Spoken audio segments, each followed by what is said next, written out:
Diary Entry 1. Day 1, or is it night? The flickering neon sign outside spells vacancy most of the time. Guess that sums things up pretty well. Vacancy. In my bank account, in my life, in my damn soul. I'm starting this diary, I suppose, because I'm staring at these stained motel walls and the back of my eyelids is getting repetitive. Maybe if I write it all down, it'll make some kind of twisted sense. Maybe it'll make me feel less empty. Richard. That's me. Or was me. I used to be Richard, senior accounts manager, 3-piece suits, and a meticulously organized inbox. Now I'm Richard, resident of the Budget Inn, that's what they call it, a budget choice.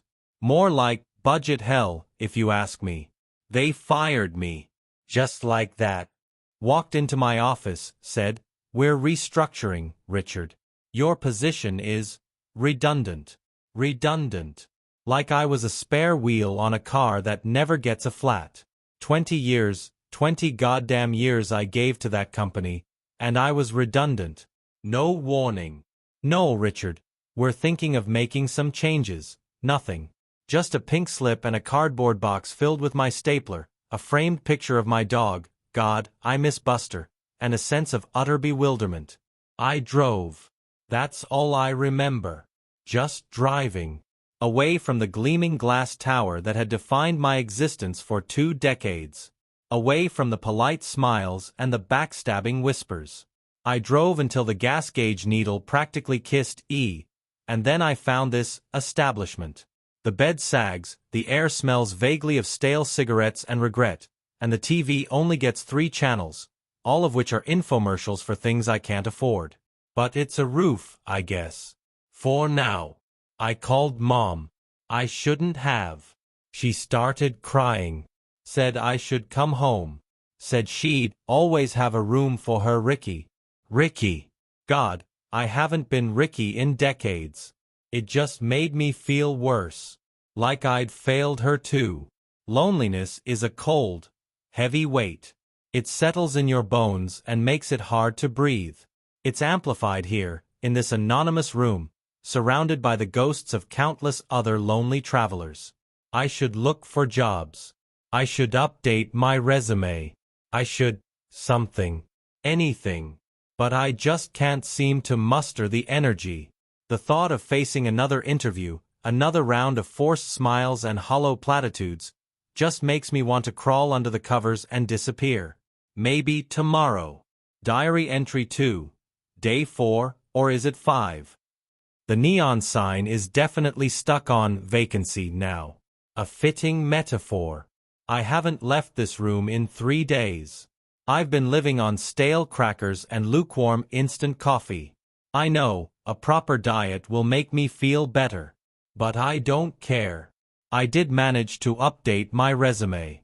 Staring at those bullet points, those carefully crafted descriptions of my skills and accomplishments, felt absurd. Like I was writing about someone else. Someone who mattered. Someone who wasn't redundant. Sent out a few applications. Monster.com, LinkedIn. The usual suspects. Heard nothing. Of course. I watched a fly circling the lamp. It was a fascinating activity, all things considered. At least it had a purpose. Last night, I dreamt about the office. Everyone was there, but they couldn't see me. They were laughing, working, gossiping, completely oblivious to my presence. I was a ghost in my own life.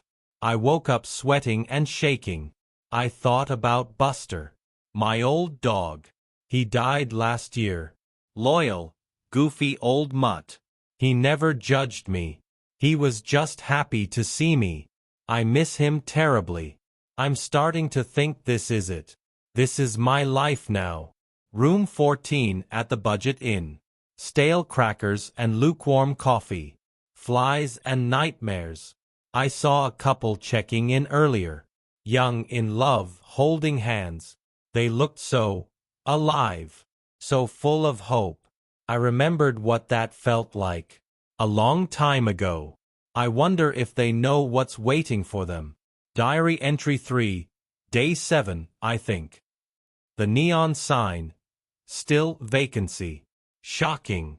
I'm starting to think the owner is too depressed to fix it. I forced myself to go outside today. Walked to the gas station down the road. Bought a newspaper and a pack of cigarettes. I haven't smoked in 20 years. Sitting on the curb outside the gas station, watching the traffic whiz by, I felt detached. Like I was watching a movie. A bad one. An old woman, her face etched with wrinkles, stopped and asked me for spare change. I gave her all the cash I had in my pocket. She smiled, a genuine, toothless smile, and said, "God bless you, son." It was the first kindness I'd experienced in a week. It felt odd, unexpected, almost alien. Back in the room, I looked at the newspaper. Page after page of doom and gloom. Wars, politics, corporate scandals. The world is a mess. I thought about Mom, about Buster, about all the things I've lost. And then, something shifted. A flicker of something. Maybe not hope. Maybe just resignation. But resignation can be a powerful thing. It can be the first step towards acceptance. And acceptance can be the first step towards something else. I don't know what that something else is. But maybe, just maybe, it's not room 14 at the Budget Inn. Maybe it's not stale crackers and lukewarm coffee. Maybe it's not a life defined by a vacancy. Maybe it's something more. I'm going to take a shower. A long, hot shower. Then I'm going to go back to that gas station and buy some real food. And tomorrow, I'm going to find a library and start researching job opportunities. The neon sign might say vacancy, but maybe, just maybe, I'm not vacant anymore.